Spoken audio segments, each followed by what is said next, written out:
அவர் இறங்கி இருக்காரு. விஜய் வந்துட்டான் பாரு, இவருக்கு லேசா இல்ல, உச்சந்தல இருந்து உள்ளங்கால் வரைக்கும் நடுங்குறாரு. எப்படிங்கிறாரு? நடுங்குது. எங்க ஒரே குழுது பயம்.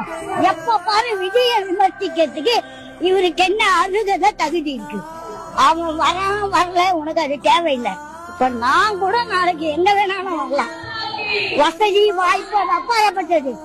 எனக்கு ஒரு இந்த 3 பேர் நீங்க ஓட்டு போட மாட்டீங்களா? பாத்திக்கு போடுவீங்களா போட மாட்டீங்களா? அவன் அத மாதிரி வரான். உங்க அப்பா முட்டுதா, உங்க சின்னவங்க, உங்க பெரியவங்க, உங்க ஜாதி ஜனம் அவங்களுடைய துட்டா கொடுக்க போறேன். அவன் திறமை என்னால முடியும்ன்றான். முடியாததுக்கு நீ யாரு? முடியாத நீயே கை அடிச்சு கலர் அடிச்சு மேக்கப் பண்ணு. அப்படி வந்து இதெல்லாம் யார் வீட்டு பண்ணு? இது யார் கொடுத்தது? மக்கள் எல்லாம் இதான உண்மை.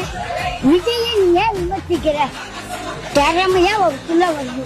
அதே உன் வீட்டுக்குள்ள வந்தா கூட ஒரு திறமை தானே. விஜய பார்த்து இவனுக்கு ஒரே சலசலப்பு, கிளுகிழுப்பு. விஜய் நினைச்சாலுமே நைட்ல இவங்க தூங்க மாட்டாரு.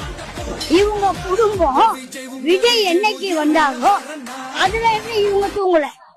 விஜய் நல்லா தூங்கலாம், விஜய் நல்லா நடக்குது. அவர் ஆர்ப்பாட்டத்துல 51 குறுக்கிதான். நீயே குறுக்க பிறந்தவன், நீ நெடுக்க பிறந்த இருந்தா இத்தனை கேஸ் போட மாட்டேன். அவனுக்கு 1.5 கோடி கேஸ் போட்டியே, அவன் 1.5 கோடி கட்ட தயார்.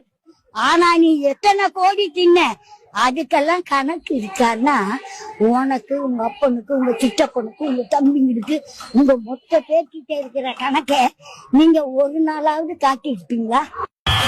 One last simple question.